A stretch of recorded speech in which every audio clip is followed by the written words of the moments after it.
Maichi, a Laura De Angelis por haberme puesto en contacto con el señor Galo, el doctor Galo. Así que en primer lugar, para los que no lo conocen, Galo es doctor en química especializado en nanotecnologías, es un investigador superior en el CONICET y fundó y dirige desde 2015 el Instituto de Nanosistemas en la Universidad San Martín, en la UNSAM. Y para más o menos darle una magnitud de quién es Galo, es de los científicos argentinos más citados mundialmente, y de esta manera también podemos decir que es un referente en la región sobre el tema de nanotecnologías. Así que muchísimas gracias, Galo, por haber venido, de parte mía y también de parte del capítulo estudiantil de AIKE en Editva, y adelante con las cosas que nos tenés para contar. Bueno, muchas gracias, Matías, por la invitación.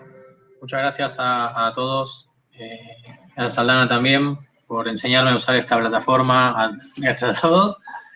Y bueno, estoy muy contento. Siempre digo medio lo mismo, pero siempre es muy grato poder juntarse con los chicos jóvenes, con los estudiantes de distintas disciplinas, que sobre todo en este año que ha sido tan duro, que no hemos podido juntarnos alrededor de una mesa o dentro de un aula a discutir y a intercambiar estas cuestiones todas electrónicas. Ojalá en el futuro podamos colaborar de mejor manera, pero bueno, insisto, siempre me encanta poder charlar con gente joven, poder transmitirle lo que hacemos los más viejos, que hace unos 25 años éramos como ustedes. Así que, bien, voy a darles una presentación, creo que la ven, ¿no es cierto? Confírmenme, creo que sí. Sí, perfecto. Perfecto, impecable. Bueno, muy bien, voy a hablar hoy de nanotecnología un poquito, pero voy a hacer una charla que va a estar a mitad de camino entre una presentación más de divulgación, pero dado que tengo el privilegio de tener público universitario, voy a ir contar algunas cosas más actuales que estamos haciendo dentro del laboratorio y para dónde va nuestra investigación, que es lo que se conoce como materiales programables. Muchos de ustedes pensarán, pero los materiales son todos programables, porque siempre hay una intención detrás de algún material. Siempre cuando hacemos algún material no es una mera sustancia que la encontramos y la aplicamos, sino que queremos que esta aleación tenga tales propiedades mecánicas, o queremos que tal material luminiscente tenga tales características, o que tal filtro se lleve a estas moléculas indeseables, o que tal sensor detecte al COVID. Bueno, en el fondo todos los materiales son programables, pero quiero llevarlos a materiales en los que le podemos dar cierta inteligencia y cierta complejidad. Así que vamos a apuntar hacia eso. Voy a mencionar brevemente las nanotecnologías, me está acoplando un poquito.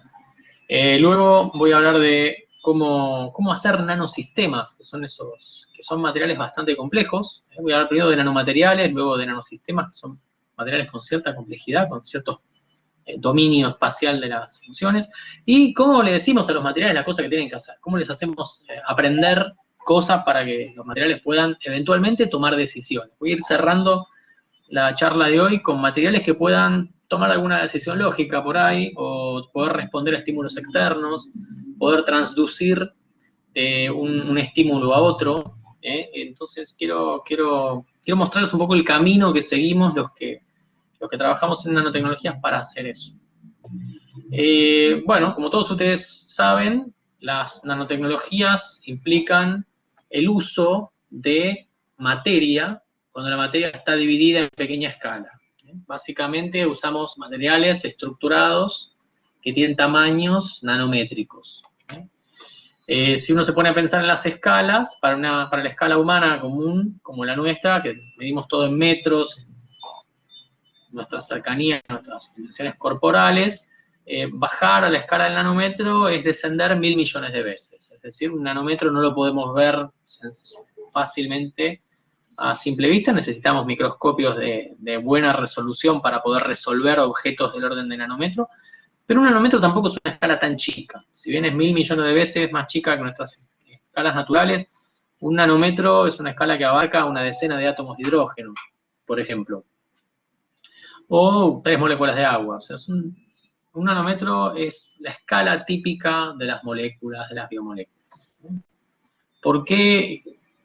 Sin embargo, en las nanotecnologías han surgido con mucha fuerza, en muchas aplicaciones en particular, en los últimos 30, 40 años. Quizá antes también, pero no teníamos la conciencia del poder de la nanoescala. ¿Por qué ha sido esto? Porque hoy en día somos capaces efectivamente de ver con microscopios electrónicos de transmisión muy potentes, con técnicas muy fuertes como YILS o técnicas similares, podemos resolver a escala atómica materia y material. Podemos ver moléculas, podemos tocar superficies y identificar, como por ejemplo aquí a la derecha está una vieja imagen ya de IBM, en donde estas esferas azules, por ejemplo, son átomos de silicio, que uno los puede prácticamente tocar con un pequeño dedo, se llama microscopía de fuerza atómica o microscopía de efecto túnel. Son dos técnicas relacionadas que permiten ver directamente átomos sobre una superficie.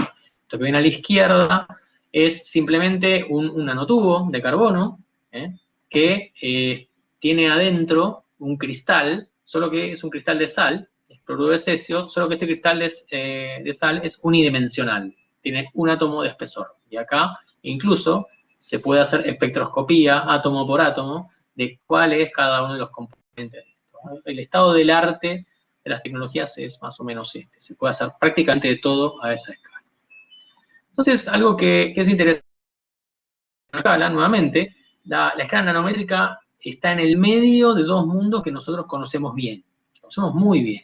El mundo de lo macro, el mundo de las miniaturizaciones, digamos, el mundo que nos lleva a hacer ingeniería de puentes, de pirámides, de circuitos electrónicos, siempre yendo hacia abajo, lo que se conoce como el top-down, tiene un límite, que es el límite de escribir lo más pequeño que podamos escribir, o de tallar lo más pequeño que podamos tallar. Es el límite que hoy en día está, por ejemplo, en la creación de circuitos electrónicos, de transistores, que tienen dimensiones nanométricas.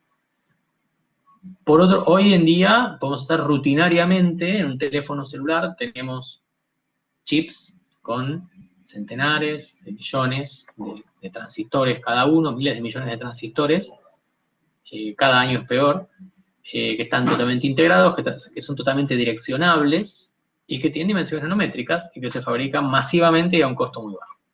Entonces la tecnología llega a hacer objetos nanométricos cotidianamente.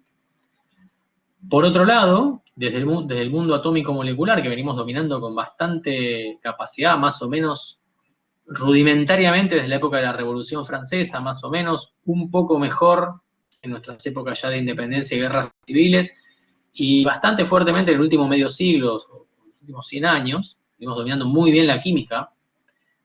Podemos unir prácticamente los átomos que se nos dé la gana en las secuencias que se nos dé la gana, y hay muchísimos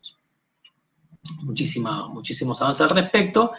El generar objetos grandes, con muchos átomos, de manera muy precisa, átomo por átomo, ha sido también un límite y una barrera interesante a mover. Los científicos hacemos eso, movemos barreras. Entonces el mundo nanométrico ha quedado en el medio, y al quedar en el medio está siendo explorado por los dos lados, de arriba hacia abajo, top down, y de abajo hacia arriba, bottom down. Para poner algunos ejemplos sencillos, esto era en 2003 un transistor de lo que se conoce como la generación 90 nanómetros. Un transistor tiene una fuente de electrones, un drain o un sumidero de electrones, un gate, una puerta, y los electrones van de aquí a aquí, y esta puerta, como todos pueden saber, o no, quienes hayan hecho cursos de electrónica, esto es una especie de canilla, que se abre, es prácticamente un nuevo electrodo que pone potencial sobre este camino de los electrones y que hace que este paso de los electrones de aquí a aquí se abre, se cierre, o se abra enormemente y los electrones sean amplificados, la corriente sea amplificada cuando llega aquí. Entonces, históricamente, las generaciones entre 2003 y más o menos 2009 se llamaban 90, 65, 45, 32 nanómetros, dependiendo de cuál era la distancia del gate, de la puerta que unía estos dos electrodos. Entonces era una proeza técnica hacer algo tan pequeño. Imagínense que un transistor en los años 40, en los años 50, prácticamente tenía dimensiones de una caja de zapatos en los 40, de una caja de cigarrillos en los 50, de una uña en los años 60, 70, y después empezaron a integrar. Bueno, hoy en día, las generaciones llamadas de 22, 14, y 10 nanómetros, no miden 22, 14 y 10 nanómetros de puerta, tienen algunas dimensiones, tienen algunas diferencias en las nomenclaturas, se llaman así por nombres, por equivalencias a lo que sería un electrón recorriendo esos 10 nanómetros, pero tienen dimensiones de algunas decenas de nanómetros.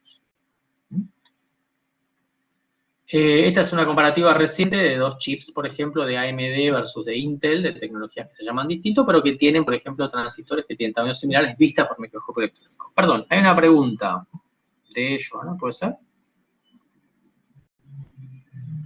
¿No? Chicos, si alguien quiere preguntar, ¿me dicen los moderadores? Bien. Nosotros te avisamos, quede tranquilo. Perfecto. Y yo les respondo en el momento si es posible. Perfecto. Bárbaro. Muy bien. Entonces, esto es muy interesante porque, como les contaba antes, nos ha permitido hacer objetos nanométricos de manera alucinante, de manera rápida. ¿Por qué es interesante hacer cosas más pequeñas? Porque en el caso, por ejemplo, de un transistor, los electrones tienen menos camino a recorrer, hay menos disipación térmica, son más eficientes. Entonces, y se puede guardar más información en menos lugar. Es la famosa ley de Moore. Bueno, hemos llegado a hacer cosas nanométricas, pero ahora bien, piensen que aunque hemos miniaturizado muchísimo, las leyes que se siguen usando aquí son las leyes de la física de semiconductores. Es decir, hay corrientes, hay todo lo que la física de semiconductores nos enseñó como efectos clásicos, son lo que nosotros vemos aquí. No hay ningún efecto raro cuántico, no hay ningún efecto túnel. Esos procesos que son más bien estocásticos y más bien no desconocidos, pero más impredecibles, no se usan hoy en día en la computación tradicional. Si se usa en la computación cuántica es otro negocio. Perfecto, pero esto es una parte interesante, hace una enorme fuerza motriz la miniaturización de las nanotecnologías. O sea, las tecnologías de hacer cosas pequeñas, tanto transistores chicos como máquinas chicas. El que haya oído hablar de los MEMS, de los Microelectronic Mechanical Systems, también va a haberse maravillado sobre eso. Pero esto no es el límite. No es solamente hacer cosas pequeñas, hacer nanotecnologías, sino que lo más alucinante ocurre cuando nosotros miniaturizamos a escala de nanómetros la materia, porque pasan cosas extrañas. Por ejemplo, uno ve aquí, en este panel izquierdo, vemos, por ejemplo, un cable de oro. Este cable de oro, el oro es un metal que conocemos bien, tiene ciertas propiedades que son las propiedades intensivas, que son aquellas propiedades que no dependen del tamaño del sistema, ¿verdad? O sea, las propiedades intensivas que nos han enseñado siempre son inamovibles. Por ejemplo, ¿cuáles son propiedades intensivas? Pueden mandar por chat o al 2020 que cobramos un pequeño número. Propiedades intensivas del oro, o pueden decirlo a viva voz. Punto de ebullición y difusión, perfecto, Malena, sí, excelente. Muchas veces medimos la pureza de una sustancia midiendo el punto de fusión, por ejemplo. Lo identificamos por eso. La conductividad eléctrica es una propiedad. Los espectros de absorción, de reflectancia, ¿sí? El color, que es una consecuencia de todas esas propiedades juntas. Eso depende, qué es lo que pasa cuando iluminamos a un metal. El metal refleja la luz, y la refleja en ciertas partes del espectro. El oro se come una parte del espectro, por eso lo vimos dorado. Entonces, y si nosotros cortamos el oro en pedacitos, o lo limamos, etcétera, obtendremos escamitas de color dorado. Ahora bien, cuando hacemos oro muy pequeño, esto ya lo sabía Faraday, el oro de unos 15, 20, 30 nanómetros adquiere ciertos colores rojizos. No es dorado, es rojizo. Cuando es menor que 15 nanómetros ya no conduce tan bien la corriente. Cuando tiene 60 nanómetros el oro es violeta, de un violeta muy, muy intenso. Incluso cuando al oro lo hacemos muy pequeño, acá hay una micrografía electrónica de nanopartículas de oro. Cuando hacemos el oro pequeñito, pequeñito, y le medimos el punto de fusión, lo podemos medir en un microscopio electrónico, obtenemos este tipo de leyes. El punto de fusión no es más constante. El punto de fusión varía y varía en el tamaño. Es decir, ¿por qué es esto? Porque cuando tenemos materiales que son muy pequeños, empiezan a cambiar las propiedades electrónicas. Los electrones ya no están en un sistema extendido, infinito, sino que están en un sistema pequeño, un sistema confinado, y como tal, tienen nuevas propiedades. El oro no puede reflejar. La reflexión de la luz por un metal significa que la luz, que es un campo eléctrico oscilante, en una onda de luz, entra, pega en el metal es un conjunto de electrones que empiezan a bailar al ritmo de ese campo eléctrico, y eventualmente, como ustedes lo pueden imaginar, todo efecto trae una reacción. Los electrones internos del oro terminan haciendo una oscilación inversa a la que le induce ese campo y terminan expulsando a esa onda en particular. Por lo cual, los metales reflejan la luz. Cuando uno tiene una partícula pequeña, el número de electrones que empiezan a oscilar es pequeño, no tenemos un número masivo de electrones que pueda oscilar en contrafase, entonces no refleja. Pero algunas de las longitudes las absorben, y de ahí los colores que se ven aquí, que son nanopartículas de oro metidas en líquidos. Entonces, ¿qué pasa? Están cambiando los puntos de fusión, están cambiando los colores, están cambiando las propiedades electrónicas. ¿Por qué? Básicamente porque tenemos los electrones confinados y porque tenemos una gran diferencia de estabilidad entre los electrones que están dentro del material y los electrones que están en la superficie. Los electrones que están en la superficie son electrones, los átomos que están dentro del material y los átomos que están en la superficie. Cuando uno tiene un material cada vez más pequeño, la proporción de átomos que están en la superficie versus los que están dentro del material es mayor, y empiezan a verse propiedades de cierta inestabilidad que están inducidas porque los átomos que están en superficie tienen una unión más pobre con sus vecinos, sienten más el medio, se genera cierta inestabilidad que es conocida por nosotros como tensión superficial o tensión interfacial. Si estudias en termodinámica, ¿sí? O en algunas otras disciplinas. Ahora bien, ¿qué es lo que ocurre? Al tener más superficie, tenemos más inestabilidad de esta partícula, con lo cual es más fácil fundirla. Con lo cual se va a fundir a menores temperaturas. Esto uno lo puede resolver termodinámicamente armando un sistema de una partícula pequeña que tiene una gran tensión superficial, que implica que estos átomos que están afuera tienen una mayor energía, y que esto hace que la partícula se desestabilice y por lo tanto sea más fácil de fundir.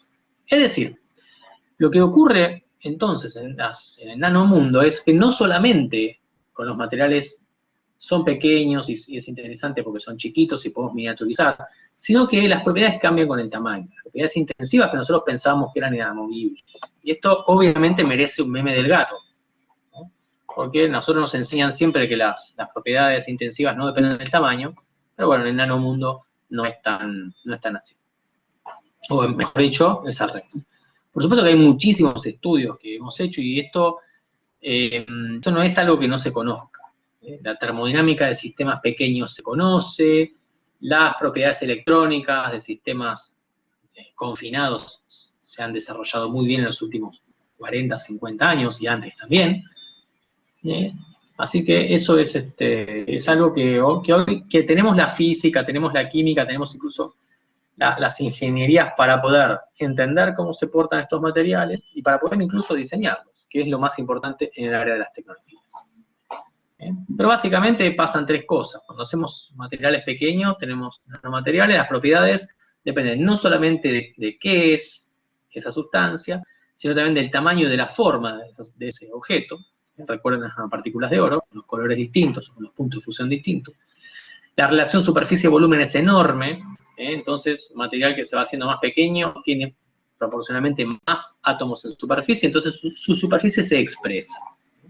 Ahora bien, si uno tiene cosas interesantes, una superficie es un lugar en donde pueden ocurrir reacciones químicas, por ejemplo. Si uno tiene un catalizador, y uno tiene un catalizador muy finamente dividido, uno tiene un montón de superficie expuesta, y esa superficie va a ayudar a una reacción a producirse de manera mucho más eficiente, por ejemplo. Hay otra cosa que es interesante también, que es que al tener estos objetos pequeños, de algunos cientos, algunos miles de átomos cada uno, las fuerzas que operan sobre nosotros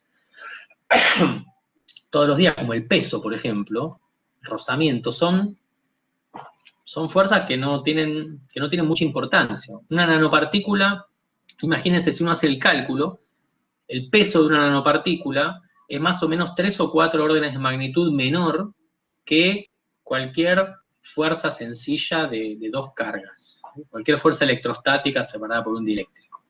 Hagan la cuenta, dos nanopartículas de 2.000, 3.000 átomos cada una, separadas por 100 nanómetros, pongan una carga positiva y una negativa, y la fuerza de atracción electrostática o de repulsión que van a tener es de unos 2 o 3 órdenes de magnitud mayor que el peso. Es decir, las fuerzas electrostáticas, las fuerzas débiles, las fuerzas de Van der Waals, las fuerzas de puentes de hidrógenos, etcétera, van a ser mucho más importantes que un montón de fuerzas que nosotros consideramos. Y un montón de otras fuerzas o de energías que a nosotros nos parecen importantes a macroescala, energía de rozamiento, a nanoescala no son fáciles de ver.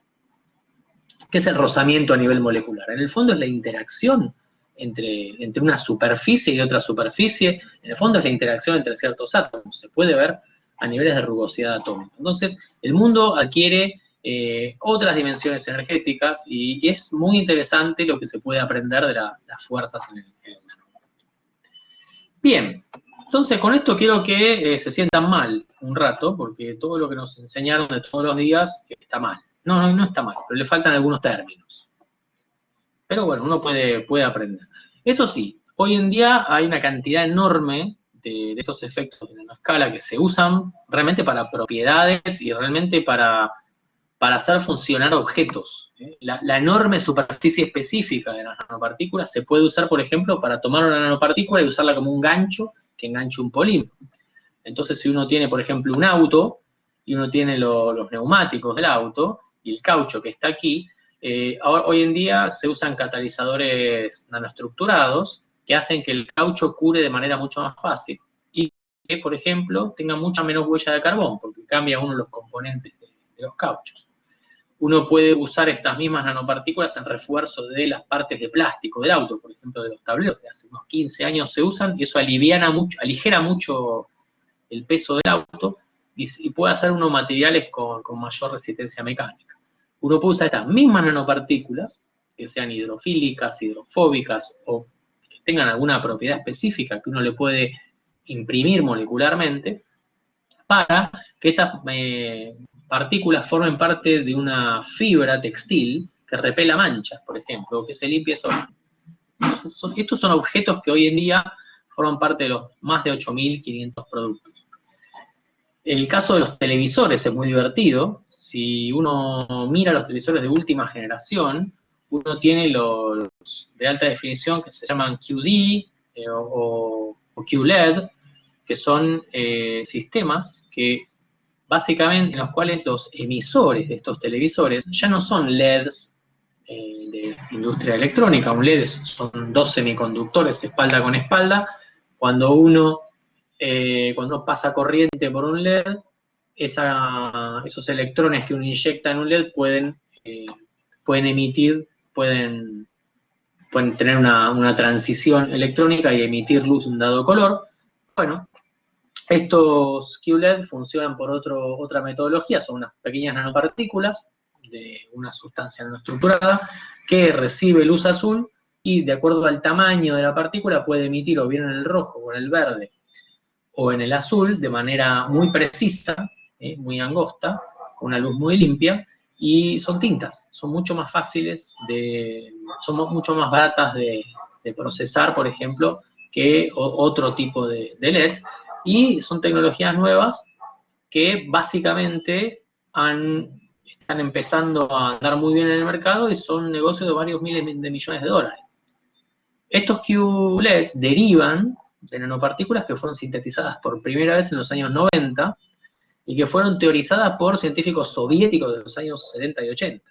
O sea, imagínense, en algunos años se pasó de pensar qué le pasaría a la materia si pudiéramos hacerla de tamaño pequeño a aplicarla en televisores, en tablets, en un montón de artefactos. Esta iglesia que ustedes ven acá, este edificio que ustedes ven aquí abajo, de color blanco, impoluto, es una iglesia que se limpia sola. La iglesia de Jubileo en Roma. El cemento de esta iglesia incorpora nanopartículas que básicamente absorben luz. Eso facilita una reacción química de oxidación, ¿sí? Se llama fotocatálisis. La luz pega en determinado nanomaterial, ese nanomaterial activa la combustión, por ejemplo, de de carbón o de moléculas orgánicas que estén depositadas sobre el cemento con el oxígeno del aire. Eso hace que esto se mantenga siempre blanco. El hollín que llega acá, al darle la luz, se quema, básicamente. Es una reacción que ocurre de manera muy lenta, ocurre de manera muy rápida, cuando uno irradia luz sobre un nanomaterial. Cuando uno usa un disco rígido no de estado sólido, sino de un disco rígido que giran, de los tradicionales, uno está usando en la punta del lector un efecto de nanoestructuras que se conoce como magnetoresistencia gigante. Esa magnetoresistencia gigante es lo que permite leer a altísima velocidad, transducir información magnética en información de corriente. Por último, estos plásticos que yo le contaba, reforzados, hoy en día son plásticos de una altísima gama y de una altísima procesabilidad, y que, por ejemplo, permiten que ciertas raquetas que tienen plásticos reforzados con nanopartículas, que sean más resistentes o que tengan mejor calidad, mejor módulo de Young o lo que venga, sino que pueden ser diseñadas de tal manera de apagar determinadas vibraciones. Se ponen nanopartículas dentro de un plástico, dentro de un polímero. Ese polímero tiene ciertas propiedades mecánicas, pero cuando uno pega un raquetazo, la raqueta puede quedar vibrando. Bueno, hoy en día los ingenieros son capaces de diseñar que esas nanopartículas, en interacción con un determinado polímero, apaguen las vibraciones de la raqueta. Eso es muy alucinante porque permite un golpe muy fuerte, pero muy direccionado al mismo tiempo. Eso para mostrar un objeto de la vida cotidiana. Hay casi 9.000 productos. Aquí hay un sitio donde se puede encontrar un montón de productos y mucha información. Bien, hoy en día somos capaces de hacer prácticamente cualquier nanoobjeto, se hace industrialmente, no hay problema. Hoy en día uno puede comprar un container de dióxido de titanio nanoestructurado de China. A veces le traen talco, pero a veces le traen también buenas nanopartículas. Aquí hay algunos objetos, por ejemplo, muy bonitos. Estos son imanes. Cada una de estas pequeñas partículas es un imán. Cada una de estas pequeñas varillas son como una antena, es una antena metálica básicamente. Es un oscilador de electrones que puede oscilar en esta dirección o en esta dirección. Y esto ya lo fabrican compañías directamente. Y esto tiene un montón de aplicaciones muy interesantes. Algunas ya se las conté, otras si quieren luego me preguntan. Pero están por todos lados, de los test de embarazo, hay muchísimas aplicaciones a medio ambiente, para sensores, para mejoradores de productos, para, acá en el caso de las nanopartículas magnéticas, por ejemplo, hubo mucho en una época en almacenamiento de información, hoy en día se usan mucho también en diagnóstico médico, etc. Bien, pero les voy a hablar en el resto de la charla de materiales inteligentes. O sea, ¿qué es un nanomaterial inteligente? Estos son unas pobres partículas, no tienen mucha pinta de inteligentes, tienen propiedades, y las propiedades dependen del tamaño, por ejemplo. Pero voy a hablar de materiales inteligentes. ¿A qué llamamos inteligencia de un nanomaterial? Imagínense un organismo. Un nanomaterial inteligente tiene que responder de alguna manera a algún estímulo externo. Tiene que alinearse, por ejemplo. Es bueno que pueda traducir información. O sea, yo ilumino el material hace una reacción química. O yo ilumino un material, ese material se calienta y ese calentamiento mueve un brazo para que ese material se achique, se agrande, estire una mano. Algo que es interesante en material inteligente es que tengan autonomía, es decir, que las propiedades del material, yo no tenga que conectar un cable a eso, sino que yo lo pueda accionar a control remoto o lo pueda de alguna manera programar para que el material haga lo que tiene que hacer, meterse en un torrente sanguíneo y llegar a una célula, por ejemplo. Entonces, estas son características típicas de las inteligencias de los materiales. ¿Y cómo programo yo un material? Bueno, como uno programa un material de cualquier manera, uno tiene que diseñarlo. Un material es un sólido con una intención. ¿Perdón? ¿Alguna pregunta? Bien. Un material tiene alguna intención, uno tiene que diseñar. Uno tiene que tener de alguna manera un poder predictivo. Tiene que tener, y eso viene de qué? De poder aprender o poder entender cuáles son sus relaciones estructura-propiedad, y ahora que tenemos una nanoestructura, tamaño. Tamaño, estructura, propiedad. Los nanomateriales programables muchas veces tienen varias propiedades, también se lo llama a este tipo de materiales. Son materiales multifuncionales porque tienen muchas funciones diferentes, muchas regiones diferentes dentro del material que se comunican unas con otras. O a veces tienen estructuras en distintas escalas, a veces se parecen a los materiales naturales. Y algo que es muy interesante, la información o las propiedades están codificadas en la estructura. Entonces, la programación de un material en el fondo es saber codificar en qué parte de la estructura vamos a poner qué propiedad. Se parecen un poco quizás a las biomoléculas, al ADN, a las proteínas, etc. Bueno, en el resto de la charla les voy a contar cómo pasamos de un sistema sencillo, como una nanopartícula, a un nanomaterial programable. ¿A qué lo llamo programable? Bueno, esto es un nanomaterial programable. Está en nuestros sueños, después les voy a mostrar algunos que sí funcionan. Pero imagínense que uno tiene que tirar un material en un lugar para hacer minería inteligente. ¿Qué le tengo que decir al material? Bueno, detectá dónde hay manganeso. Anda a buscarlo, llévatelo y sacalo por este lado. O en una tubería de petróleo tengo que decir, mirá, vayan y tapen las grietas que tengan menos de 3 micrones, así no pierdo presión aquí en la tubería. O vayan a romper las grietas que tienen más de 4 de tal tamaño crítico, para que podamos extraer el petróleo. Entonces, ¿qué es lo que necesitamos de un material programable, inteligente? Necesitamos que tenga varias cosas. Por ejemplo, en este tipo de material nosotros queremos decir, bueno, a ver, pongamos un material que lleve un remedio a un determinado tipo de célula. Bueno, tenemos que meterle alguna molécula en la parte externa, como un anticuerpo, por ejemplo, que dirija a esta pedazo de piedra que uno tiene a un tipo de célula en particular. Ahora bien, cuando uno mete esto dentro de un cuerpo humano, por ejemplo, un organismo, el organismo generalmente reacciona frente a los cuerpos extraños, entonces, por ejemplo, una capa afuera, un polímero, que actúa como una capa de invisibilidad, que hace que este material sea más biocompatible. Luego le tiene que meter un bolsillo a este material para decir, bueno, vas a llevar alguna carga, algún remedio para llegar a tal lugar. Al llegar a tal lugar, liberarlo.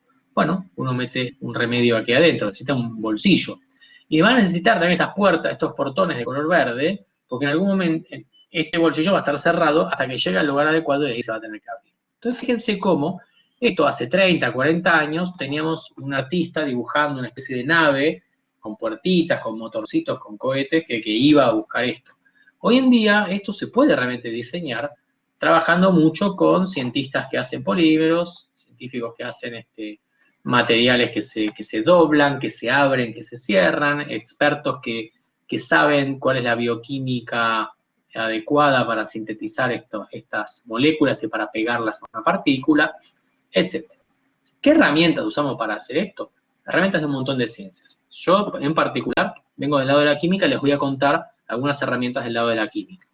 Y nos inspiramos en este que es el padre de la química sintética, que es Marcelin Berthelot, que en su libro La síntesis química, de hace más de casi un siglo y medio, decía algo tan moderno como que podemos hacer lo que se nos dé la gana, usando las mismas fuerzas que la naturaleza pone en acción. Y las fuerzas que la naturaleza pone en acción para hacer cualquier sustancia son ni más ni menos que la creación de enlaces, de abajo hacia arriba. Los químicos tomamos moléculas, las moléculas las conectamos con otras moléculas, generamos moléculas más grandes. Estas moléculas más grandes eventualmente se van extendiendo en el espacio y van formando algunos objetos. Estos objetos luego se agregarán en objetos más grandes y muchas herramientas que vienen tanto de la química molecular como de la fisicoquímica, la química coloidal, que nos pueden hacer realmente enormes cantidades de combinaciones. Realmente los químicos sintéticos somos muy exitosos, como ustedes ya lo sabrán probablemente. Tenemos una buena capacidad de hacer y de traducir a nuestras generaciones futuras incluso los trabajos que hacemos. Bien, voy a detenerme en particular en una rama de la química, no en esta lamentablemente, que es la que da buenos réditos porque está prohibido y no está bien, pero voy a hablarles un par de segundos sobre lo que se conoce como técnicas biomiméticas. Muchas veces, muchos de los químicos que trabajamos en hacer sistemas complicados químicamente, tratamos de imitar a la naturaleza. Esto que ustedes ven aquí es un alga unicelular llamada diatomea. Estas diatomeas son una maravilla de la naturaleza, son un alga que hace fotosíntesis dentro de una caja de vidrio. y una caja de vidrio poroso. Y ese vidrio poroso, que es lo que ustedes ven acá, tiene una porosidad perfectamente definida, y esto está hecho a partir de sales que dan vueltas por donde viven por los cursos de agua donde viven estos organismos. Entonces, es alucinante cómo hace un organismo unicelular para generar algo tan complejo. Muchos se han preguntado esto, muchos lo han tratado de develar, y básicamente lo que hacen estos organismos es tomar silicio. Imagínense, la cantidad de silicio en agua es bajísima, pero estos bichitos toman con mucha paciencia silicio del agua, lo preconcentran en ciertas partes de las células, es una alga pequeña, y luego van segregando arena, básicamente, de a poquito, en conjunción con ciertas proteínas que le dan la forma a esto. Entonces, la combinación de bloques de construcción orgánicos e inorgánicos que lleva a estas estructuras que son maravillosas. Y todos son síntesis químicas hechas en determinados lugares del espacio. Esto que ven acá ustedes es un hueso, es un corte de un hueso, visto por microscopía electrónica de barrido. Ustedes ven una estructura muy intrincada. Esta estructura muy intrincada son proteínas también, que están también atadas y conectadas por pequeñas partículas de, básicamente, un fosfato de calcio. Es algo muy, muy sencillo de hacer. Entonces, el trabajo que hacen los organismos para generar huesos, en el fondo es muy parecido a lo que hacen los tecnólogos que hacen la raqueta del potro, o los tecnólogos que hacen neumáticos, o los que hacen vidrios irrompibles o plásticos de alto índice de refracción. Es prácticamente lo mismo. Se llaman materiales híbridos, es combinar ladrillos de construcción orgánicos e inorgánicos y combinarlos espacialmente. Bien, les voy a dar algunos ejemplos, en la última parte de la charla, de lo que hacemos en nuestro instituto de investigación, que es el Instituto de Nanosistemas de la Universidad de San Martín. Hoy en día somos unas 40 y tantas personas, con 10 investigadores del CONICET.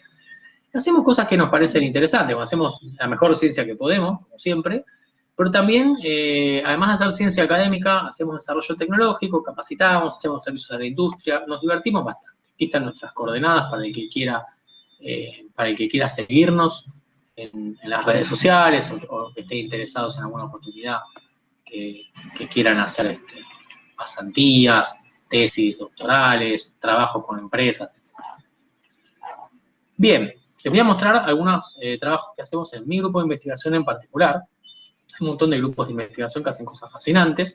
Les voy a mostrar lo que hacemos nosotros. Básicamente, lo que nosotros hacemos es tomar estos objetos que se llaman micelas, cuando uno se lava las manos con jabón, las moléculas del jabón son moléculas asimétricas, son como un sacacorchos, y cuando uno las pone en agua, se aglomeran en estas burbujitas nanométricas que se conocen como micelas. Estas micelas se pueden pegotear unas a otras, y ustedes se fijan, forman como una pequeña estructura. Esta estructura se conoce como un cristal líquido, y este cristal líquido, lo interesante es que la parte azul que ustedes ven acá adentro es hidrofóbica, no le gusta el agua, y la parte roja le gusta el agua, está aquí. Y esto en agua se porta de esta manera, como estas burbujas que se aglomeran alegremente. Uno puede hacer un poco de química acá, ¿sí? Tomar precursores inorgánicos, empezar a hacer una química de una manera parecida a lo que hacen las diatomeas, por ejemplo. Y lo que uno hace es básicamente fosilizar estas estructuras, inmovilizarlas. Luego, uno puede retirar estas micelas que las usó como molde, por ejemplo, y aquí obtiene uno una estructura. Esto que tenemos aquí es un material, es una fotografía de microscopía electrónica de transmisión, de un material que tiene estos poros. Cada uno de estos poros viene de una única micela, y aquí hay unas paredes. ¿Qué es esto? Esto es un material que tiene poros totalmente iguales, y que tiene entonces una enorme superficie disponible. Estos poros son accesibles, aquí se puede hacer catálisis, aquí se pueden encerrar materiales. Estos poros pueden servir, por ejemplo, de coladores moleculares. Son súper interesantes, hay un montón de propiedades muy interesantes que explotamos, y les voy a contar en los próximos 10 minutos o 15 de la charla de qué manera usamos la capacidad que tenemos de hacer este material que tiene un 20, 30, 40, 50, 60% de porosidad totalmente controlada y cómo la química que hacemos nos permite hacer un montón de materiales que sirven para energías, para medio ambiente, para medicina, para un montón de aplicaciones de materiales avanzados de interés. Esto que ven aquí ustedes es una película delgada de un material, es un óxido de titanio en este caso, que se deposita, como verán ustedes, es transparente. Y si uno mira el microscopio electrónico de transmisión, aquí uno ve a la derecha en la fotografía, uno puede ver que es una película que tiene la parte de arriba, la parte de abajo, aquí hay unos 300 nanómetros de diámetro, de espesor de esta película, y tiene, ven acá están ampliados, estos son los famosos poros. Fíjense, esta película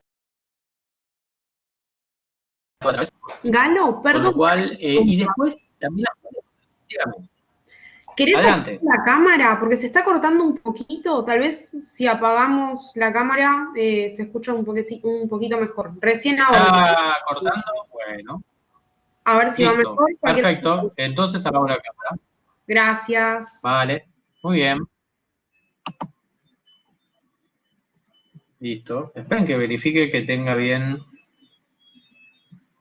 Supuestamente tengo la super conexión de 5,8 GHz, etcétera, pero a veces pasa. Bueno, gracias por avisarme, Nana. Bueno, entonces, ¿qué es lo que tenemos aquí? Aquí tenemos simplemente una estructura, es como un edificio de varios pisos, y acá tenemos las ventanas. Y esto que tenemos acá es una estructura que ocupa el espacio, pero que también tiene porosidad. Entonces, las moléculas que están aquí afuera pueden difundir hacia aquí adentro, podemos atraparlas, podemos detectarlas, podemos catalizar reacciones químicas de estas moléculas que quedan atrapadas acá adentro, podemos hacer un montón de cosas. Y además, esto es una película delgada de un material que tiene propiedades, tiene un índice de refracción, tiene una porosidad, y todo eso depende de un montón de características. Para que ustedes la puedan ver mejor, aquí también podemos ver una vista con un microscopio de barrido, la vemos desde arriba, y lo que uno ve cuando se acerca, como si fuera a aterrizar sobre esta superficie. Ahora van a ver por qué digo aterrizar, porque por ejemplo una bacteria puede querer aterrizar sobre esa superficie, o una célula puede querer posarse sobre esa superficie. Nosotros de hecho, hemos trabajado tratando de ver cómo se depositan células y cómo se reproducen células sobre esa superficie para hacer, por ejemplo, prótesis, ahora les voy a contar la historia. Pero es importante ver que estas estructuras son muy regulares, ¿sí? Y que las podemos realmente controlar muy bien. Controlando, por ejemplo, el tamaño de las micelas, que eran los objetos que usábamos como molde, podemos controlar la sustancia, los bloques de construcción inorgánicos que van por fuera de estas micelas, nosotros podemos controlar la sustancia que estamos poniendo y sus propiedades. Por ejemplo, si queremos poner un óxido que sea catalizador, un óxido que sea transparente, un óxido que sea químicamente inerte para poner dentro de un organismo y que no sea tóxico, o lo que se nos ocurra. Todo lo que hemos desarrollado en estos años ha sido un montón de técnicas y tecnologías capaces de ensamblar ladrillos inorgánicos con ladrillos orgánicos para obtener estas estructuras. Y estas estructuras tienen muchísimas propiedades muy interesantes que les voy a mostrar. Pero miremos durante algunos segundos cómo se ensambla. Esto es como un ballet. Uno diseña el material inorgánico, uno diseña el material orgánico, empieza a mirar cuáles son sus características y empieza a ver de qué manera esto se puede ensamblar para formar una determinada estructura. Esto es como si estuviéramos haciendo un edificio y tuviéramos en cuenta las propiedades de los ladrillos, las propiedades de las vigas, tiráramos los ladrillos y las vigas al aire y cayera el edificio armado automáticamente. Por supuesto, esto requiere muchísimo trabajo de experimentación, requiere muchísimo trabajo de caracterización de materiales. Les estoy contando una historia de unos 15 a 20 años, más o menos, que pasamos haciendo experimentos de ver qué ladrillos inorgánicos eran los mejores para determinada aplicación, cuál era la manera de hacer los poros más grandes, más chicos, más bonitos, más redonditos, más alargaditos. Y esta es una historia que es particularmente interesante. Hicimos muchísimo trabajo experimental durante más o menos desde el año 99 hasta el 2015, unos 16 años, en el cual empezamos a entender más o menos cómo funcionaba esto. El tema es que entender más o menos cómo funciona esto no siempre significa tener una teoría detrás. La teoría, imagínense, uno tiene que darse cuenta de con qué ladrillo se está trabajando. Aquí les muestro, por ejemplo, un hidróxido de níquel. Ustedes dicen, ¿qué hace este tipo con el hidróxido de níquel? Bueno, el hidróxido de níquel es uno de los óxidos o hidróxidos más interesantes en lo que es, por ejemplo, nuevas tecnologías de catálisis, para usar luz solar para hacer combustibles. Se usó muchísimo en baterías de níquel-cadmio en los años 70 y 80, pero ahora está volviendo porque tiene un interés muy grande en lo que se conoce como fotosíntesis artificial. Es decir, cómo usar la luz del sol para generar, a partir de dióxido de carbono o de agua, o de la combinación de dióxido de carbono y agua, moléculas orgánicas, por ejemplo. Bien, la cuestión es que podemos hacer nanopartículas del tamaño que nosotros querramos de estos materiales, más grandes, más chicas, más alargadas, etcétera. Las hacemos en colaboración con un grupo japonés y después colaborando con otro grupo alemán de físicos teóricos. Nosotros somos químicos y los japoneses vienen de la escuela de química también e ingeniería. Y uno de nuestros colegas, que es chino, trabajando en un laboratorio de físicos teóricos, empezamos a desarrollar sistemáticamente una aproximación en la cual hacíamos los experimentos y le dábamos todos esos experimentos de insumo a nuestros colegas alemanes, y los colegas alemanes de a poco iban desarrollando una teoría que tenía en cuenta, una teoría de una gran complejidad, que tenía en cuenta de qué manera se podía optimizar la interacción entre estas partículitas chiquititas y las micelas que se iban formando para formar estructuras bien organizadas. ¿Por qué nos interesaba la organización? Porque si uno va a hacer un catalizador o si uno va a hacer algún sistema en el cual las propiedades las tenga que usar y que regular de manera muy fina, a uno le importa mucho la organización espacial. Porque, por ejemplo, si a uno le interesa que las moléculas de reactivos y productos en una catálisis se transporten muy rápidamente, tiene que hacer una estructura muy organizada donde haya unos túneles bien definidos y haya unas paredes bien definidas donde ocurre esa reacción. Es como diseñar un reactor, pero 9 órdenes de magnitud hacia abajo. La idea de esto, la historia detrás de esto, es que trabajando con teoría y experimentos al mismo tiempo, teníamos, por ejemplo, la oportunidad de diseñar realmente los materiales. Y estábamos, esto es una ocasión especial, estábamos en un equipamiento de avanzada llamado sincrotrón, estábamos en Brasil haciendo unas medidas y teníamos que hacer un experimento muy definitivo para ver si la teoría realmente funcionaba y si realmente podíamos predecir lo que ocurría. Estuvimos trabajando varios meses entre Japón, Alemania, Argentina, ahora Brasil, a ver si podíamos hacer el experimento definitivo para probar que realmente esto funcionaba. Y lo más divertido es que funcionó.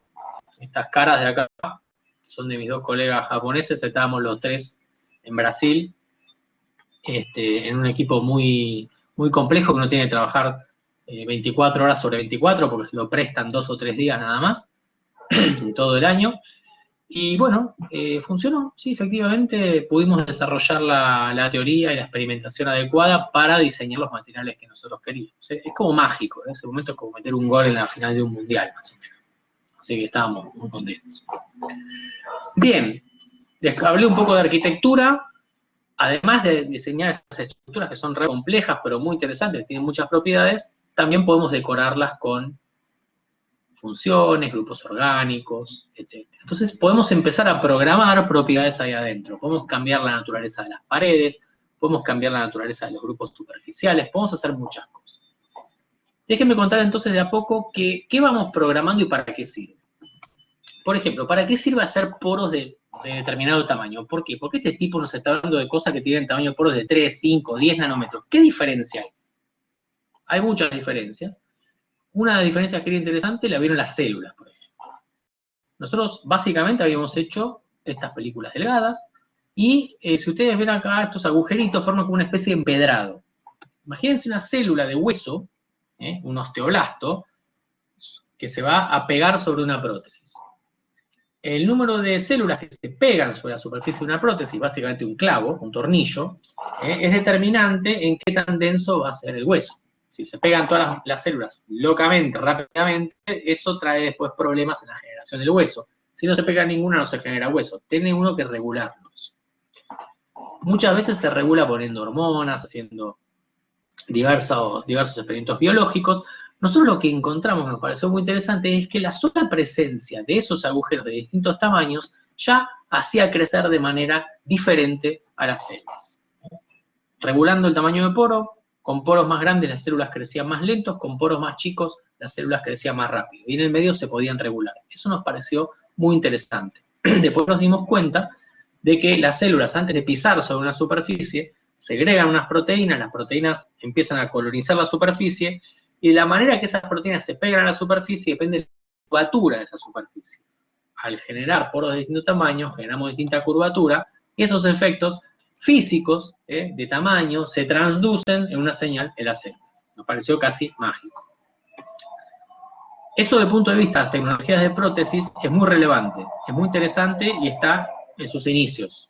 Es para divertirse y hacer cosas por el estilo, para hacer prostética mucho más amigable, que se pegue mejor, que crezcan mejor las células, etc.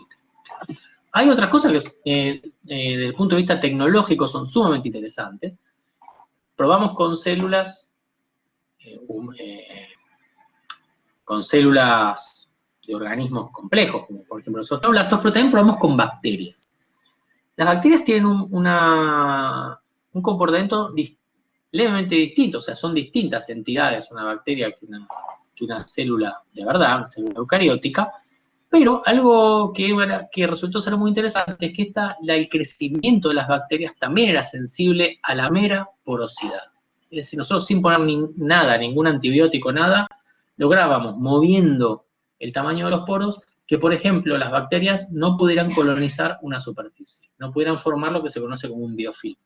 Esto es sumamente interesante desde el punto de vista tecnológico, porque por ejemplo, cuando las bacterias forman biofilms es imposible removerlas, muy difícil removerlas, y son muchísimo más tóxicas. En los hospitales los biofilms son la causante de la muerte de cientos de miles de personas anualmente.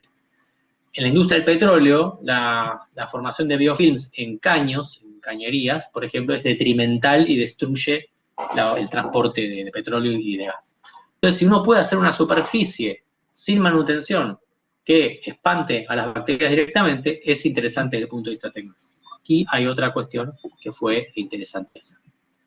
Por último, también pusimos dentro de los poros, empezamos a poner antibióticos. Esto es bastante elemental, pero lo que era interesante es que el antibiótico puede quedarse un buen tiempo viviendo dentro de estos poros y eventualmente salir en muy pequeñas cantidades. ¿Para qué sirve esto? Para tener un reservorio de antibióticos resistente dentro de un recubrimiento y que de a poco esto se vaya dosificando y matando bacterias o virus de manera retardada.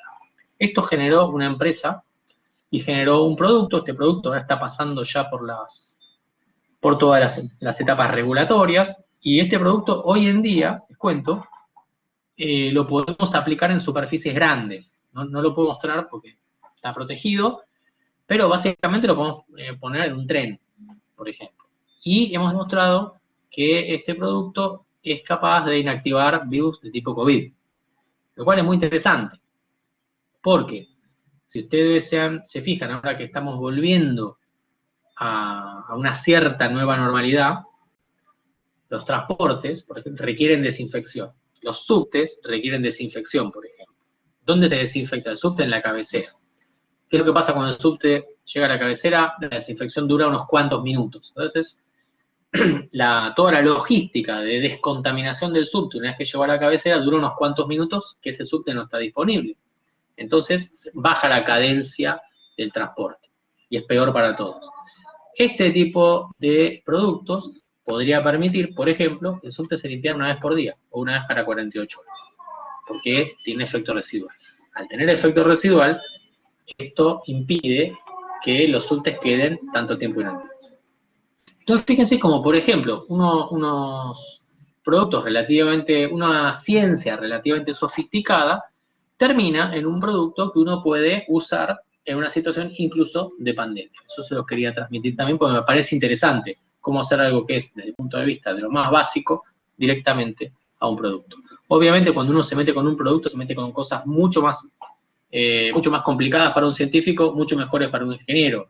La escala, el costo, la aplicabilidad, el tipo de precursores, el tipo de proveedores, y ahí sí, efectivamente, tenemos que hacer algo que es muy importante, los científicos, que es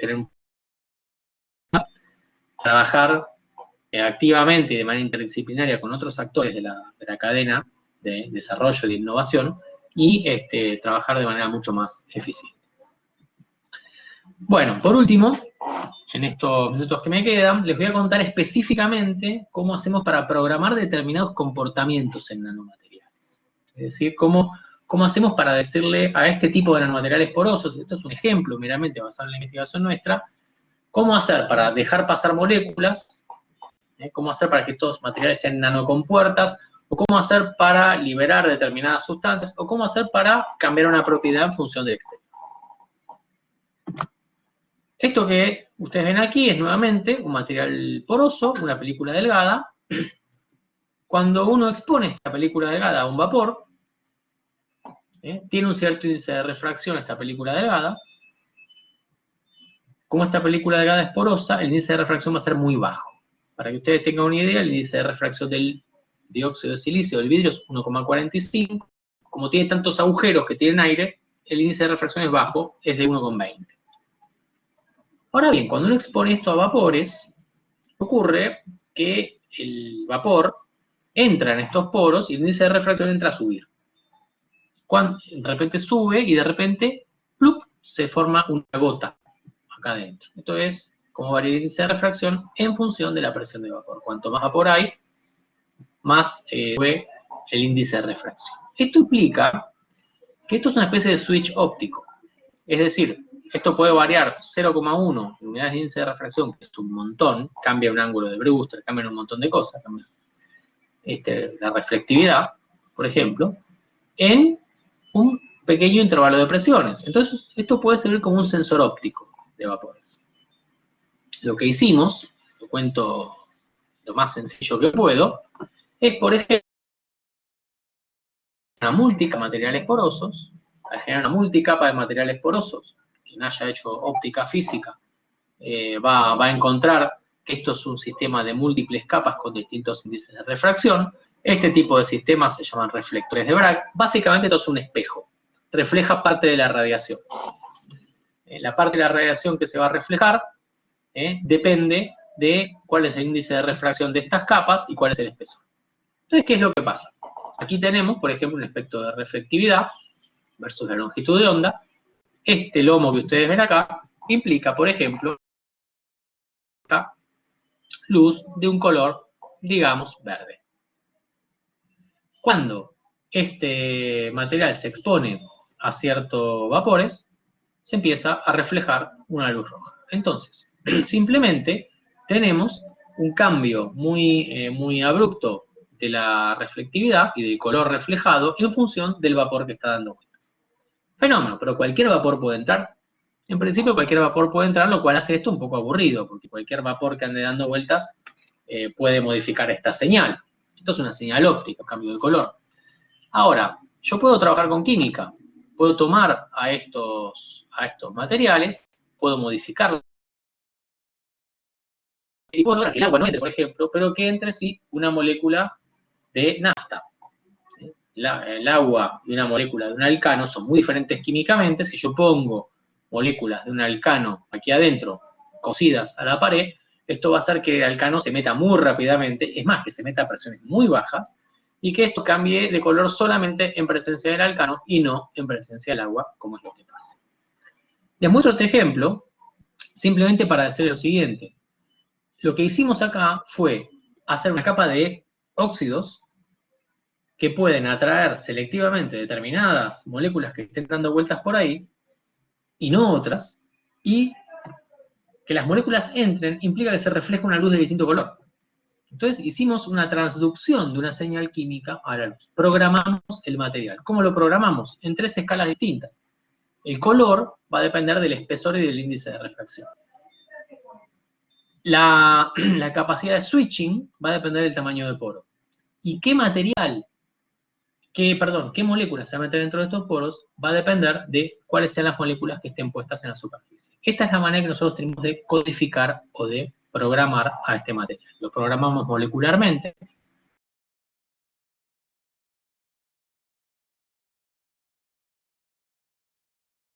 Hay programaciones distintas que nos llevan a propiedades que están codificadas ya ahí adentro. Y el material es autónomo, sin pilas, sin piedras, sin cables, sin nada.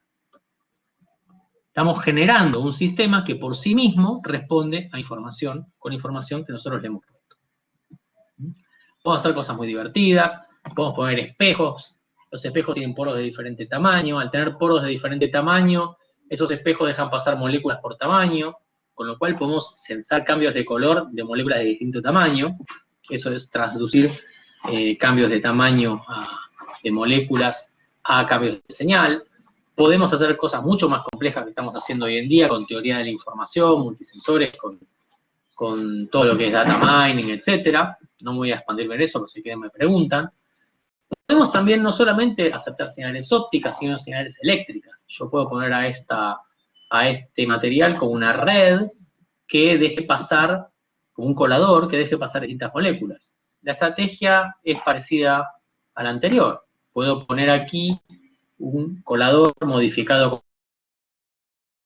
Y aquí abajo, en lugar de mirar el índice de refracción, aquí abajo pongo un electrodo, aquí abajo, y este electrodo lo que va a ser sensar cuando una molécula llega aquí. Si la molécula es afín por lo que hay adentro de los poros, entra, atraviesa los poros. Si no es afín, esa molécula queda afuera.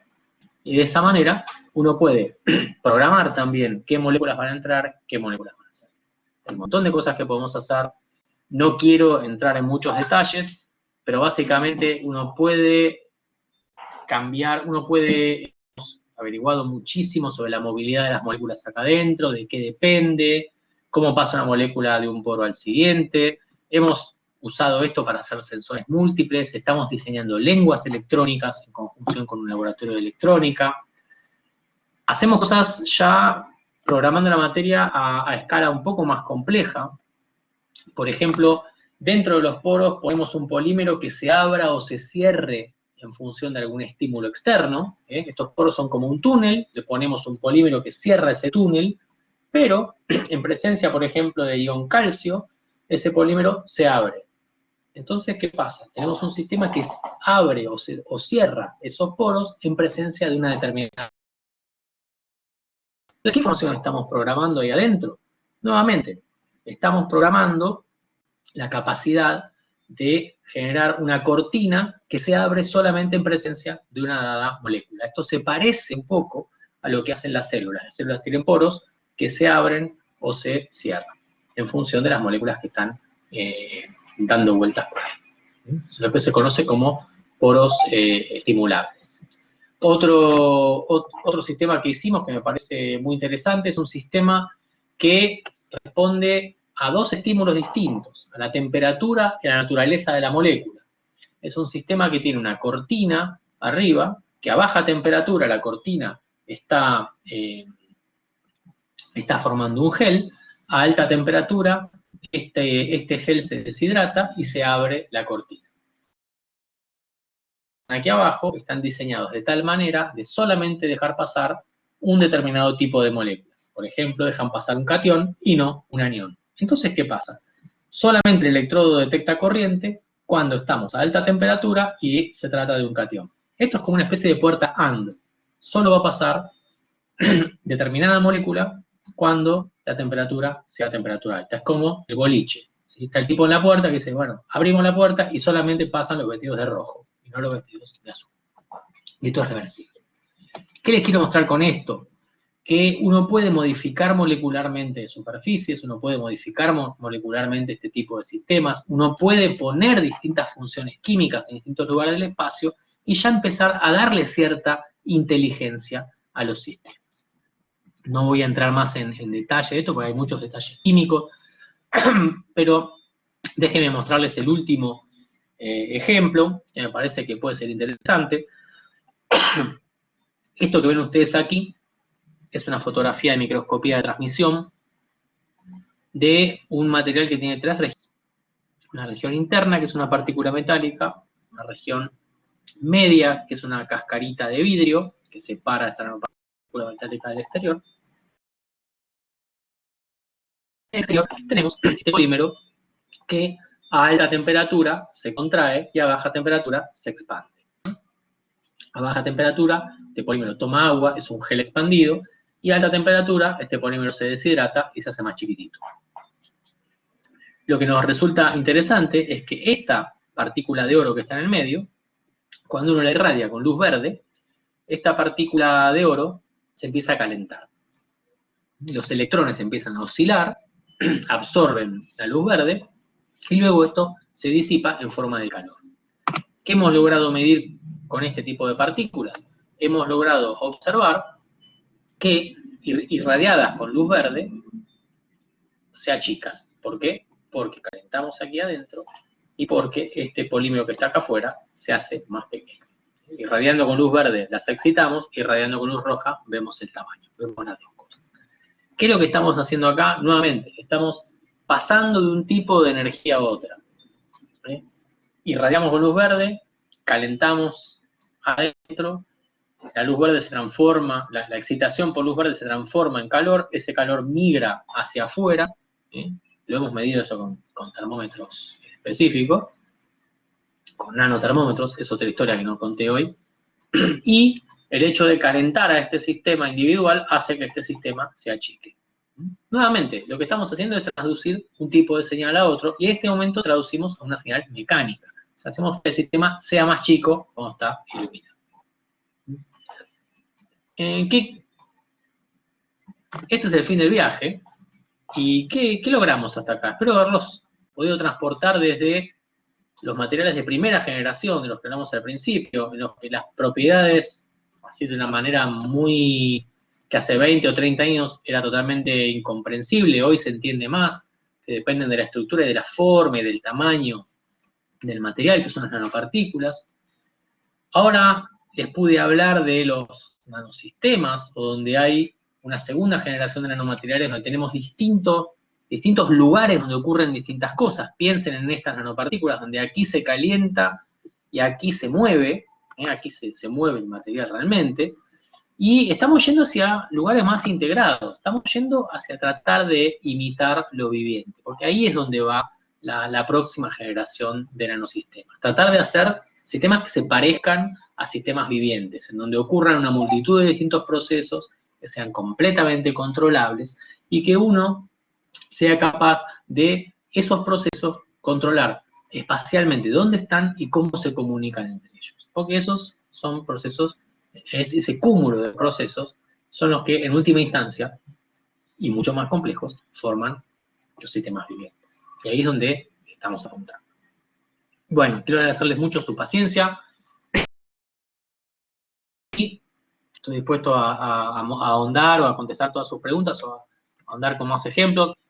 Quiero agradecer mucho a mis grupos de investigación, a este grupo de jóvenes espectaculares que no he mostrado mucho su trabajo de este grupo en particular, sino de trabajos más viejos por ahí, al grupo de colaboradores en todo el mundo, al instituto, a CONICET, a la agencia europea que nos ha financiado algunos trabajos, y les agradezco mucho nuevamente su atención, y bueno, aquí estoy dispuesto a responder todas las preguntas que ustedes quieran hacer. Muchas gracias.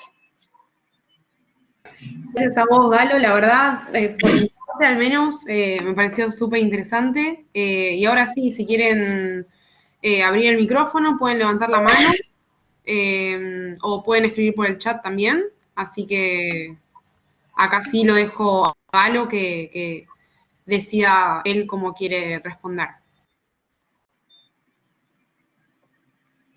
Sí, pregunten y responderemos. Déjenme ver. Déjenme, porque me tengo que amigar con el sistema. No es tan fácil.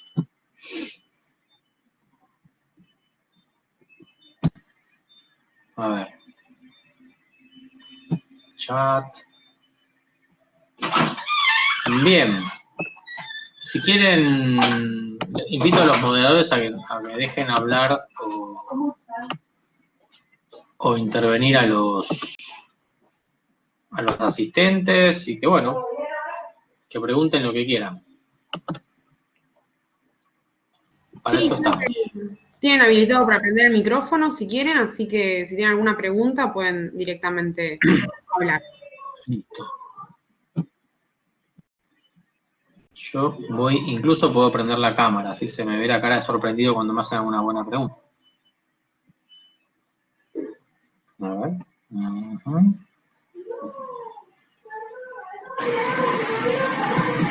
Bueno, no tengan miedo en preguntar, puedo contestar.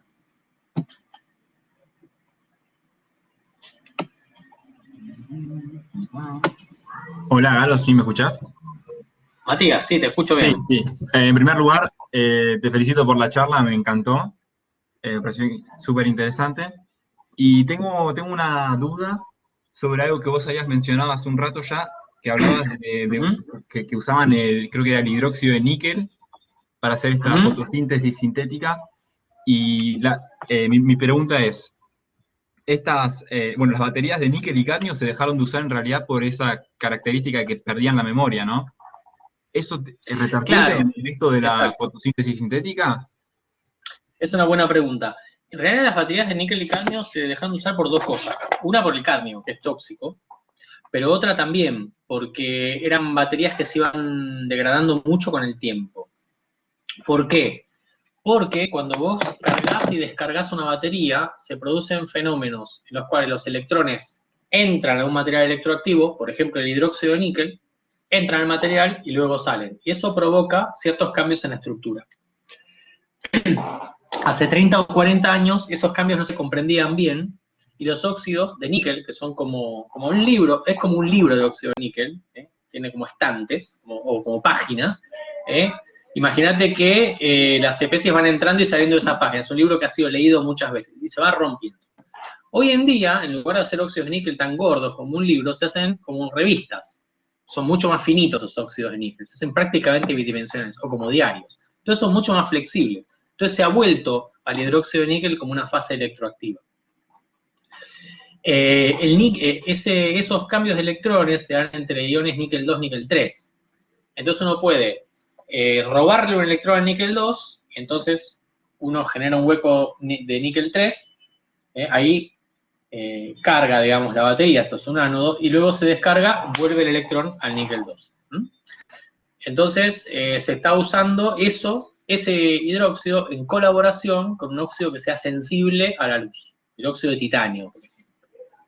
Entonces se hacen esas parejas de óxido de níquel y óxido de titanio le das luz a uno, darle luz al óxido de titanio implica que se produce una promoción de un electrón, ese electrón pasa al óxido de níquel, o termina fotooxidando a uno de los níqueles. Se hace todo un trabajo entre esos dos óxidos. Se está volviendo a esos materiales bidimensionales, como el hidróxido de níquel, ¿sí? El grafeno, todos esos materiales están hoy en día en la cresta de la ola, porque son materiales muy flexibles y materiales que se pueden cargar y descargar muy fácilmente porque son menos rígidos, justamente. Eso es toda una rama de la nanotecnología que se llama materiales bidimensionales, que es muy apasionante y que está volviendo. Y muy interesante lo que vos acotás, porque muchas veces se deja de usar un material porque no se sabe cómo procesarlo hasta el final. Espectacular, bueno, gracias. Y con el litio también se podría llegar a hacer lo mismo, también hablando de átomos que se comportan de la misma manera, pregunto. Correcto. De hecho, el premio Nobel de Química del año pasado se lo dieron a las tecnologías que usan nuestros celulares hoy, las baterías de litio. Fueron a 3 científicos, al que descubrió el tema de cómo guardar litio en el óxido de cobalto, hasta a los que realmente diseñaron los electrodos de litio-carbón y de cobaltato de litio. Y ahí se ve justamente, en todo la complejidad que hay en una batería es alucinante. Vos lo que tenés que hacer es cargar y descargar especies químicas, meter electrones y sacar electrones, y hacerlo rápido. E imagínate que cada especie química es como un cristal, que es como un edificio. En cuanto vos metés y sacás electrones, vos tenés que tener una cantidad enorme de puertas de entrada y salida para poder sacar, es como un colegio. Vos tenés que sacar inmediatamente un montón de gente a la hora del almuerzo o que se van a su casa. Entonces tenés que tener puertas grandes que salgan rápido. Teniendo partículas chiquitas, tenés muchos edificios chicos de los cuales los electrones entran y salen rápidamente. Si son flexibles, no se rompen. Entonces pueden entrar y salir rápidamente. Entonces la nanoestructuración justamente de materiales conteniendo litio es muy útil para lo que es tanto la entrada y salida de electrones como para la entrada y salida de iones litio, que las baterías litio-ion son muy importantes. Por eso la nanoestructuración, los electrodos de carbón de litio o del óxido de cobalto de litio son extremadamente importantes. Espectacular, muchísimas gracias. Sí, por supuesto.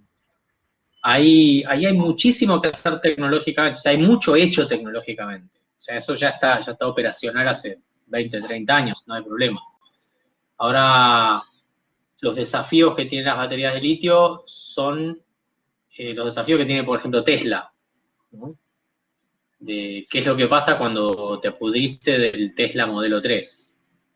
La batería de litio está ahí, tiene un montón de componentes, el litio es un material estratégico, ¿cómo reciclarlo eso? Otras empresas como Toyota, por ejemplo, en algún momento pensaron, basta de hacer litio-cobalto, el cobalto es pesado, hagamos litio-oxígeno, que se oxide el metal litio, que se vuelva a reducir, y tenemos que el oxígeno del aire pueda oxidar el litio y que después se pueda recargar vía un enchufe, vía agua del aire que oxide el litio. Bueno, se dieron cuenta de que eso sí era muy detrimental, que rompía muy fácilmente las partículas. Entonces, ahí tienes todo lo que es desarrollo tecnológico, tiene esas cuestiones. El material puede ser lindo, puede funcionar, pero el momento que lo vas a procesar, el momento que lo vas a utilizar, el momento que lo vas a disponer, tenés un montón de problemas tecnológicos que son alucinantes para estudiar luego desde el punto de vista básico. Eso es lo que tiene la ciencia de hoy en día. A diferencia de la ciencia de hace 50, 60 años, o las tecnologías de hace 50 años, hoy vos tenés que la ciencia y la tecnología están muy cerca y se realimentan mutuamente muy rápido. O sea, lo que hacías hace 50 años hay un paradigma que se llama el paradigma de Vannevar-Bush, que es el que a todos los científicos nos encanta, que es, tengamos una ciencia muy fuerte, financiemos mucha ciencia, y cuando se necesita tecnología se va ahí, como que va al supermercado y saca cosas. Hoy en día no es tan así, hoy en día la tecnología tira de la ciencia, porque la desafía a hacer cosas, a interpretar sistemas cada vez más complejos y más rápido, y la ciencia ayuda a desarrollo tecnológico. Entonces hay una realimentación rapidísima, ¿no? Entonces los perfiles mismos de los tecnólogos son diferentes. Lo ves en un extremo en lo que es ciencia de datos. Eso es muy dinámico. Ciencia de materiales es un poco menos dinámico, pero está alcanzando ese dinamismo. Lo ves en biotecnología. Se aprendió sobre el virus en estos últimos 8 o 10 meses, es más de lo que se aprendió de biología de muchos organismos en muchos años. Por el dinamismo que tiene la ciencia acoplada al desarrollo tecnológico infernalmente rápido. Eso es lo que tiene de lindo esta época. ¿Y te parece que va a seguir siendo así o eso? Sí, yo cada vez lo veo más acelerado, es decir, hoy en día, te lo digo como científico básico que soy, y me formé como científico básico, hoy en día los problemas de mayor interés están en el desarrollo tecnológico, y hace poco, o frecuentemente vienen empresas y nos preguntan, pero hace poco vino una empresa a preguntarnos sobre el posible desarrollo de una tecnología, y nos pusimos a ver, y era medio raro, no puedo decir ni qué tecnología es ni qué empresa es porque es todo ultra secreto, pero básicamente era, bueno, nosotros creíamos que tales materiales con los que habíamos trabajado eran muy difíciles de conseguir. Y le íbamos a decir a la empresa, mire, no haga esto porque no va a conseguir materiales de estos más o menos baratos para esta aplicación. Esta aplicación es muy rara, ¿no? a medida que íbamos escribiendo un informe, que tuvimos un mes, iban surgiendo trabajos sobre eso, sobre la posibilidad de ese tema. O sea, la empresa nos había pedido algo que estaba recién empezando a salir en el campo científico. Nosotros nos empezó a decir, upa, ¿qué está pasando acá? Entonces estamos a preguntar, decir, bueno, si esto va a valer como tecnología, el material tiene que estar asequible. Nosotros sabemos que sintetizar 100 gramos de este material sale plata, y que si uno lo va a comprar a tal proveedor sale muchos miles de dólares el gramo. Bueno, empezamos a recaudar patentes y a ver cosas, y de repente empezamos a hablar con proveedores que decían, no, ya se puede hacer multitonelada. ¿Desde hace cuánto? Un año. Ah. O sea, es todo tan dinámico, y la gente está pensando de maneras tan diferentes, hay tanta gente laburando, que te encontrás que tenés que ser muy dinámico vos mismo al tiempo de encarar los proyectos de investigación, porque todo puede cambiar muy rápido, y todo cambia muy rápido. Es muy alucinante eso. A mí realmente trabajar en este nicho entre la ciencia y la tecnología te permite ver que incluso la ciencia de materiales, que tiene bastante de conservador y de irse a cosas muy delirantes, pero que a veces no llegan a la aplicación, hoy en día ya algo muy delirante, ya por ahí en un año o dos ya es escalable. Entonces, wow, te empezás a plantear esas cosas. Muchísimas gracias, Galo.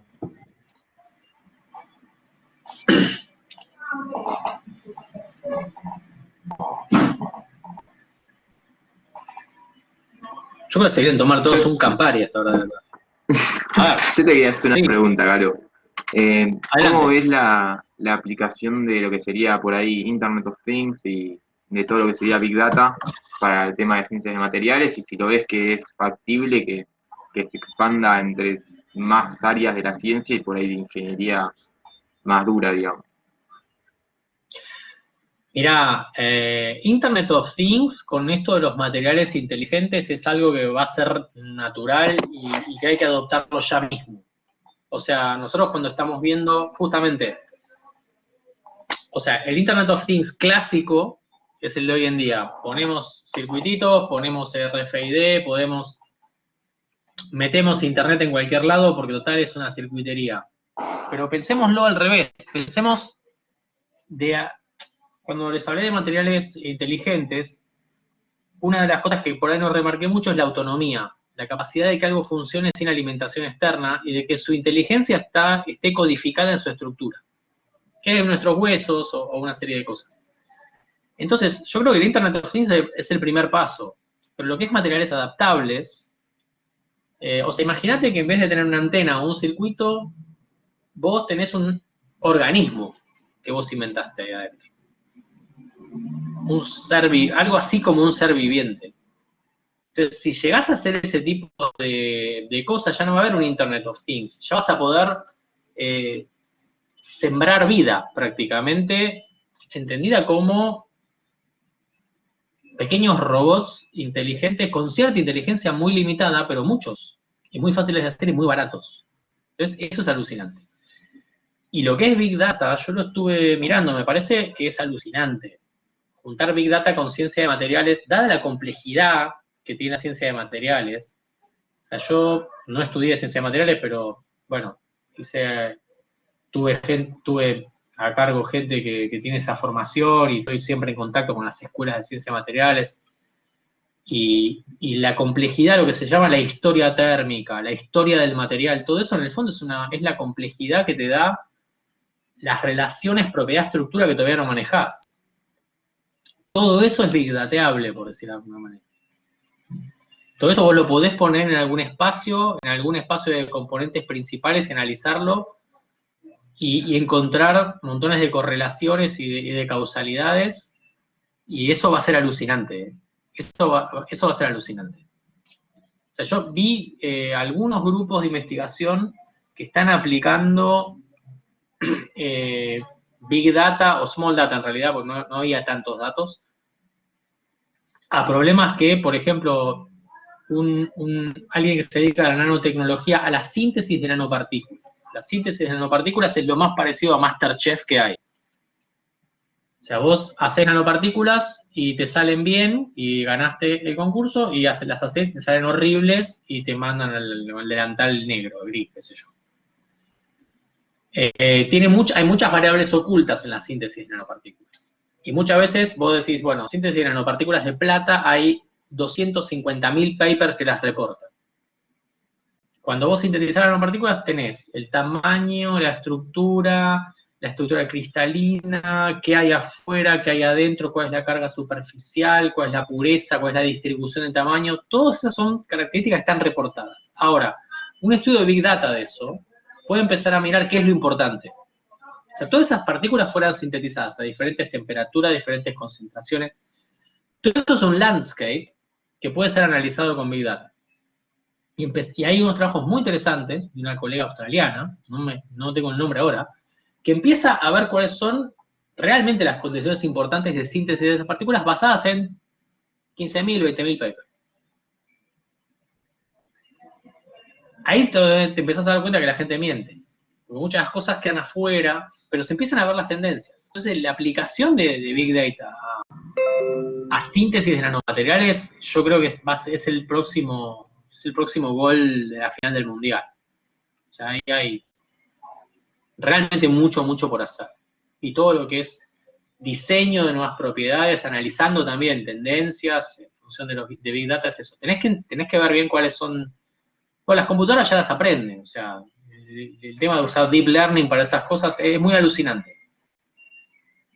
Yo si me pusiera a trabajar, ahora agarraría esa etapa, porque ya tenés muchos datos para trabajar. Perfecto, mil gracias. Mil gracias, qué clarísimo. No, está buenísimo, ese campo está buenísimo, te digo que está bueno. Tenemos, sí. Uno de los chicos que trabaja conmigo estaba trabajando, yendo para ese lado.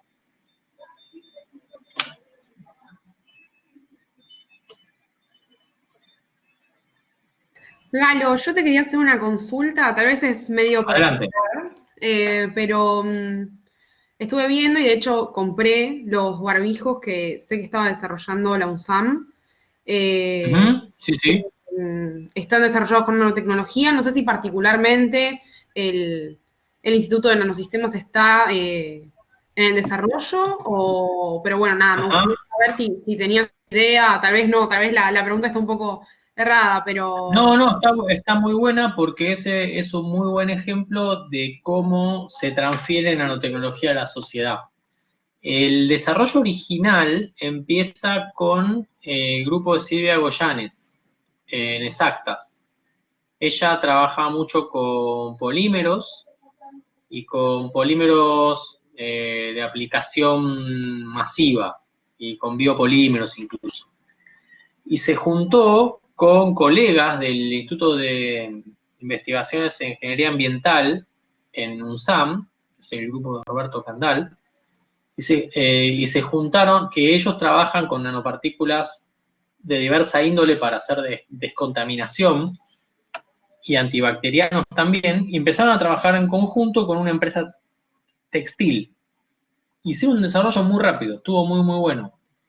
Y el trabajo fue muy sistemático, y lo interesante fue que la empresa textil vio rápidamente el nicho para entrar. Y eso estuvo bien. Yo no hice particularmente ese desarrollo, yo lo vi hacer, conozco a la gente, me parece gente muy seria, que trabaja muy bien.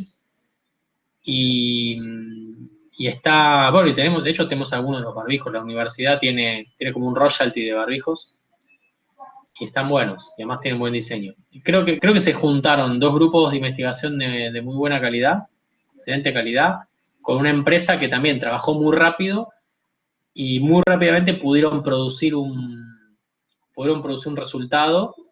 Después tenés todo el tema de las regulaciones. Ahí ya no sé cómo es a nivel de regulaciones. Nosotros, por ejemplo, cuando desarrollamos el bactericida de amplio espectro y el efecto residual, nosotros lo podemos aplicar sobre telas, podemos hacer un montón de cosas, pero al momento que vas a una entidad regulatoria, por lo que es registrar, la entidad regulatoria dice, pero tiene nanopartículas, entonces tiene que hacer todos estos tests. Y te meten un muerto de 2 años, ¿no? Entonces, no sé cómo es a nivel regulatorio lo de los barbijos. Sé que se están vendiendo, así que deben... Hay ciertos nanomateriales que son más fáciles o están menos regulados o que ya se montan sobre algo que está regulado. Nosotros hicimos, por ejemplo, es más difícil de regular. Entonces estamos peleando con eso. Pese a que teníamos el sistema desde hace más de un año trabajando ya. Y probado en hospitales y todo. Pero creo que está bueno esto de los barbijos. Además, la compañía textil tenía unas metodologías que eran especialmente interesantes porque permitían incorporar esos polímeros a la fibra y que no se fueran las nanopartículas por lavado. Es un tema que está bueno, que es interesante también. Pero bueno, esa es la muestra de cómo van llegando a la sociedad las nanotecnologías y llegaron rápido. ¿Y eso por qué llegó rápido nuevamente? Porque hubo una empresa interesada en hacerlo, hubo grupos de investigación que tenían eso y se realimentó mucho y muy rápidamente la colaboración entre ellos. Creo que es un excelente ejemplo para mostrar. Perfecto, muchas gracias.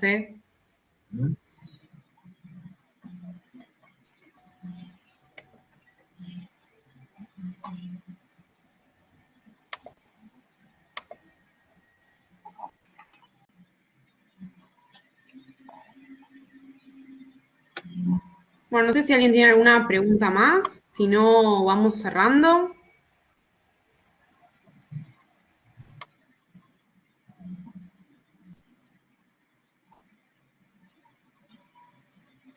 Pregunta que se pueden compartir la grabación, creo que sí. Pues, Sí, vamos a estar compartiéndola. Ahora, cuando se termina de grabar, es un tiempito entre que se termina y la grabación esté disponible, así que apenas la tengamos, empezamos con la difusión. Se la mandamos a Galo también, si no le llega, así que podemos arrancar por la difusión por ese lado. Perfecto. Bueno, la verdad que les agradezco mucho la invitación, las preguntas y los comentarios. Creo que está bueno y espero que haya sembrado en muchos de los chicos más jóvenes, sobre todo, todo lo que hay por delante. Me gustó mucho, sobre todo, la parte que comentaron sobre el uso de esto en unas ramas que están muy en expansión, como IoT y como el análisis de datos y Big Data, porque ahí hay cantidad de cosas para hacer. La verdad que se puede uno divertir por los próximos años sin ningún inconveniente. Y espero que, bueno, que alguno se sienta atraído por programar materiales en el futuro. Además de programar máquinas, vamos a poder programar sistemas. Perfecto, Galo. Entonces, bueno, dejamos acá, parece. Así que... Perfecto.